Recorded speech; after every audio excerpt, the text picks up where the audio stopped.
Kao što ste vidjeli danas na testu imamo jednog strujča, jednog hibrida. Najprodavaniji auto na svijetu Toyota Corolla u hibridnoj verziji. Točnije ovaj je 1.8 hibrid, znači ima 1.8 benzinski motor od 98 konja i elektromotor od 37 kW, što zajedno daje nekih 122 konja. Kao što vidite, ovo nije obična Toyota Corolla hatchback, kao što i najčešće znamo vidjeti, nego je karavan, ili kako ga Toyota službeno zove, Sports Tourer. Dužina mu je 4,650 m, što je dosta veće od hatchbacka i to se najviše zapravo jedino vidi u prostoru u gepeku, što ćemo kasnije pokazati. Da još usput ovako baci nekakve brojke kao što sam na početku počeo što se tiče motora, znači ovo je 1.8 sa 122 konja. Maksimalna brzina mu je 180 na sat, ubrzanje oko 11 sekundi i Toyota kaže da mu je prosječna potrošnja oko 3,5 litara, no s našom vožnjom rekli bi da je oko 4 do 5. Ovaj auto je SOL oprema, što je srednja po redu oprema. U nju ulaze 17 cola alu felge, zatamnjena stakla i bočna i stražnja, LED glavna svjetla i LED maglenke, senzor za kišu, lane assist, to je sustav praćenja prometne trake, kamera za vožnju unazad, stražnji i prednji park senzori, dvozonska automatska klima, automatsko zatamljenje ogledala i dva zaslona u boji od 7 inča ispred vozača i 8 inča u središnjoj konzoli. Još jedna dodatna oprema što ovaj auto ima je kada dolaziš iz dućana sa gajbom punom pive ili praznom u ovom slučaju i ne znaš kako ćeš otvoriti auto, teško ti je.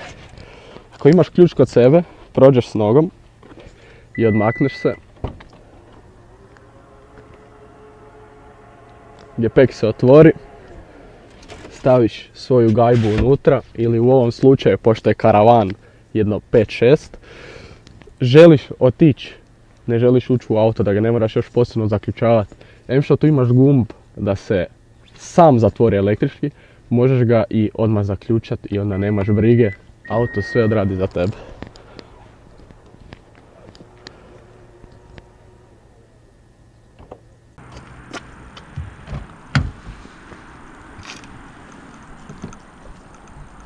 Unutrašnjost ovog auta je jako čista, jako uredna, pospremljena i sve izgleda dosta kvalitetno. Nema nigdje ono nekakvog tvrdog komada plastike da bi to imalo nekakav jeftin osjećaj pod prstima. Sve ono ili nekakva umjetna koža ili mekana guma, znači stvarno je jako dobro i kožni volan.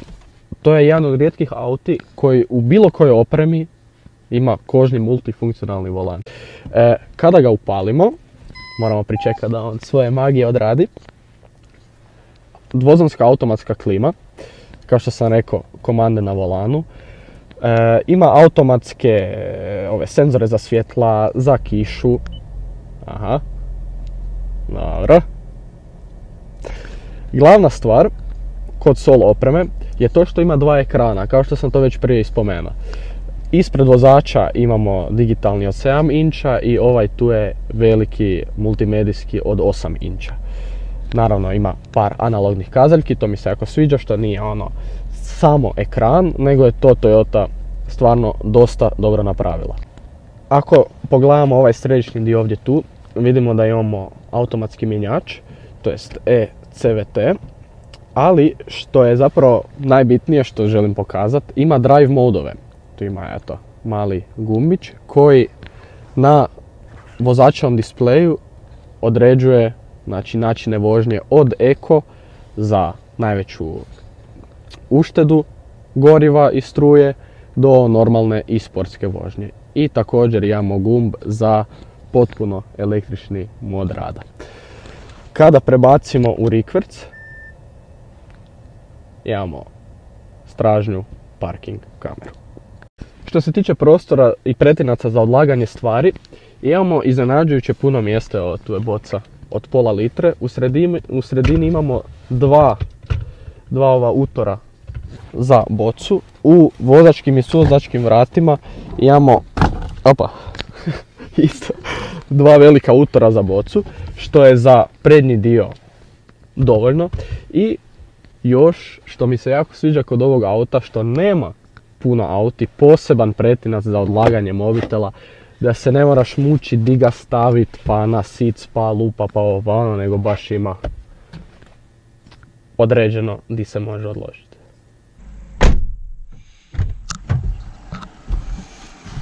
Što se tiče stražnjeg sjedišta, po veličini je ovo srednja klasa auta, što znači da ako ispred tebe stoji osoba koja ima kratke noge, imaš puno mjesta, ako ispred tebe sjedi osoba koja ima duge noge, onda imaš malo mjesta. Ali ovo je skroz dobro.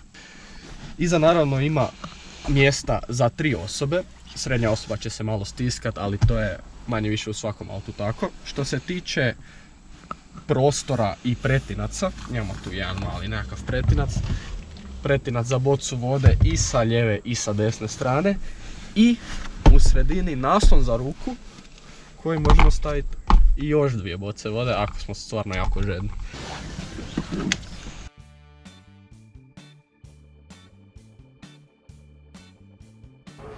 Naša gajba pive nas već čeka.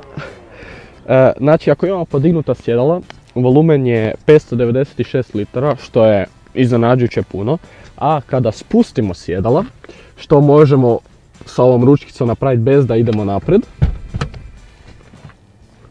Paula ovo neće.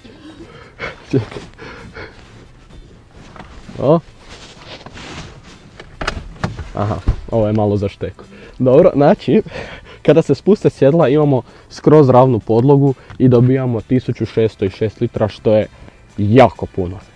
U slučaju da to još uvijek nije dosta, imamo tu još veliki tovarni prostor.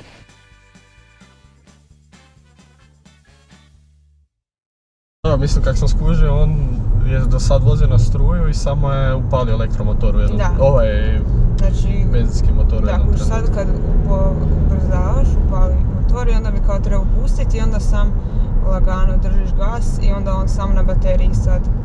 Kad koči onda puni bateriju i laganini. Ovo je dosta pametan auto. Da.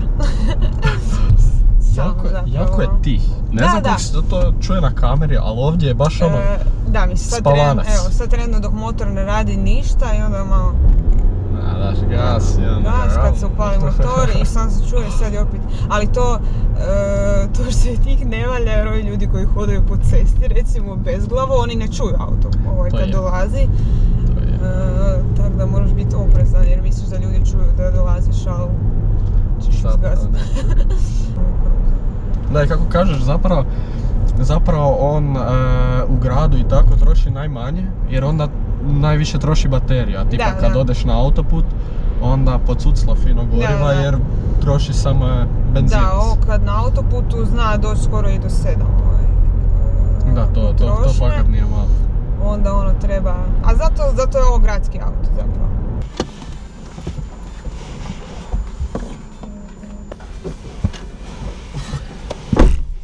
Dobro ti kažeš, ovo nije auto za starije osobe. To da, ne možeš ući još i možeš, ali izaći ono znamo, ne možeš izaći van. Evo ovak iz vozačkog, dosta osjeti se dužina auta. Da. Osjeti se dužina, širina čak i nije iznutra. Ali nije on preširok, uzak je on dosta. Preglednost je, ajde. Vlak je, da. Preglednost je onako okej, ali mogla bi biti bolja. Tipa ima onak, evo ovaj stup. Da. Ovaj stup je ogroman. I s jedne i s druge strane. Kao što si već rekla, na ova zadnje staklo je niš, malo. Da, baš je ono. Ako stavim EV mode, sad vozimo samo na struju. Ovo je ludo.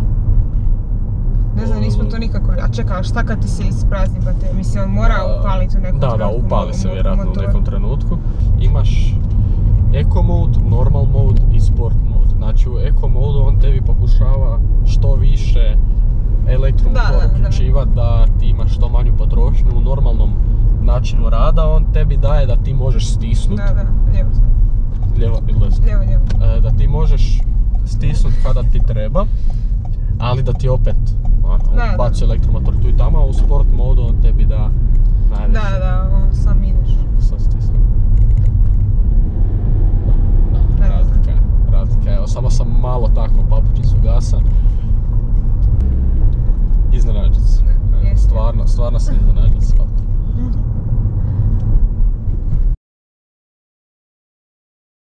Pozdrav Grgi! Pozdrav Grgi!